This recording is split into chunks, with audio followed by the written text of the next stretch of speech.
తెలంగాణ నుంచి 7గురిని పద్మశ్రీ అవార్డులతో కేంద్ర సర్కారు సత్కరించింది. వివిధ రంగాల్లో దేశానికి ఎనలేని సేవలు చేసిన ప్రముఖులకు పద్మశ్రీ పురస్కారాలు ప్రకటించింది.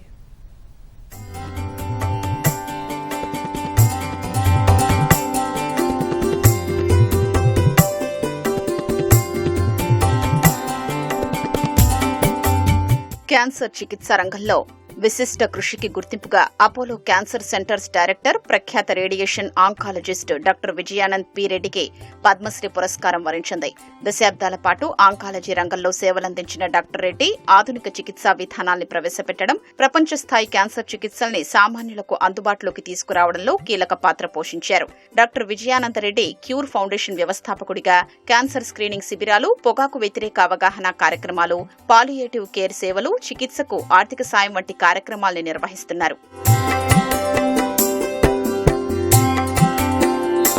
వైద్య రంగంలో విశేష సేవలందించిన ప్రముఖ surgical gastroenterologist, AIG hospitals director doctor Guduru వెంకట్రావును ప్రతిష్టాత్మక పద్మశ్రీ పురస్కారం వరించింది. ఏషియన్ ఇన్స్టిట్యూట్ ఆఫ్ గ్యాస్ట్రోఎంట్రాలజీ సహ వ్యవస్థాపకుడిగా డాక్టర్ జీవీరావు కీలక పాత్ర పోషించారు. డాక్టర్ జీవీరావు స్వస్థలం నల్గొండ.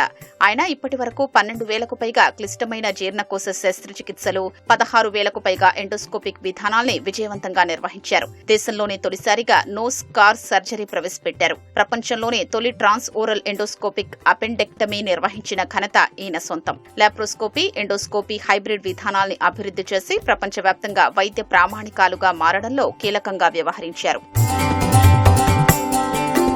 విద్యారంగంలో చేసిన సేవలకు నల్గొండ జిల్లా మామిడాలకు చెందిన యూజీసీ మాజీ చైర్మన్ మామిడాల జగదీష్ కుమార్ ను పద్మశ్రీ పురస్కారం వరించింది. జాతీయ విద్యా విధానం రూపకల్పనలో ఆయన కీలక పాత్ర పోషించారు. మద్రాస్ ఐఐటీలో ఎంఎస్, పీహెచ్డీలు పూర్తి చేశారు. కెనడాలోని అంటారియోలోని వాటర్లూ విశ్వవిద్యాలయంలో డాక్టరేట్ చేశారు.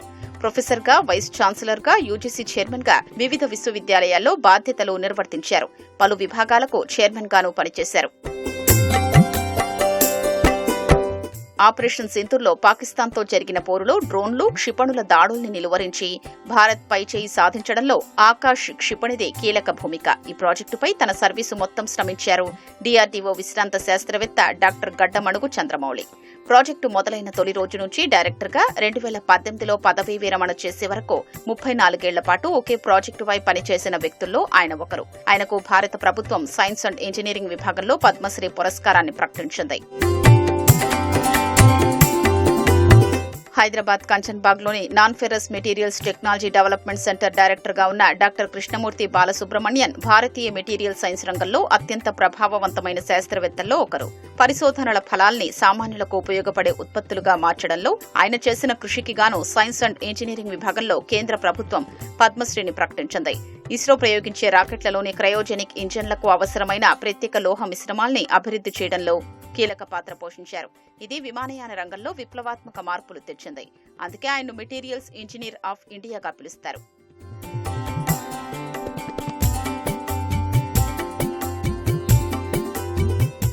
Centre for cellular and molecular biology ప్రధాన శాస్త్రవేత్త, centre for DNA finger printing and diagnostics మాజీ డైరెక్టర్ డాక్టర్ కుమారస్వామి తంకరాజ్ భారతీయ జన్యు శాస్త్ర రంగంలో అత్యున్నత పరిశోధకులు.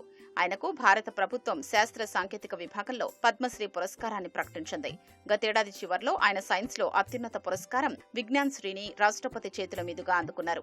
తమిళనాడులోని కాంచీపురం జిల్లా చెయ్యూరులో జన్మించిన తంకరాజ్ హైదరాబాద్లోని సీసీఎంబీలో 1993లో శాస్త్రవేత్తగా చేరి వివిధ హోదాల్లో పరిశోధనలు చేశారు. 2020 నుంచి 2023 వరకు సిడిఎఫ్డి డైరెక్టర్గా చేశారు. రంగారెడ్డి జిల్లా శంషాబాద్కు చెందిన సహకార ఉద్యమ నేత మామిడి రామారెడ్డికి మరణానంతరం పద్మశ్రీ పురస్కారం లభించింది. గత అక్టోబర్ 26న ఆయన తన 83వ ఏట హైదరాబాద్లో కన్నుమూశారు. శంషాబాద్లో జన్మించిన ఆయన సహకార ఉద్యమాన్ని ప్రారంభించారు. సహకార చట్టంలో లోపాలపై, సహకార సంఘాలపై ప్రభుత్వ పెత్తనాన్ని ఆయన వ్యతిరేకిస్తూ విస్తృత స్థాయిలో సభలు, సమావేశాలు జరిపారు. 2002లో వేసిన రామ్నివాస్ మీర్ధా కమిటీతో పాటు 8 రాష్ట్రాల్లో మార్క్స్ చట్ట రూపకల్పన కమిటీల్లో సభ్యునిగా చేర్చగా ఆయా ప్రభుత్వాలకు సూచనలందించారు.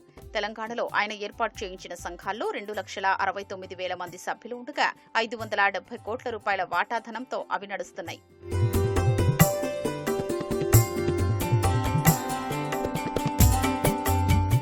కూచిపూడి నాట్యంలో ప్రతిభా పాటవాల్ని చాటినందుకు ప్రముఖ నృత్యకారిణి దీపికారెడ్డిని పద్మశ్రీ అవార్డు వరించింది.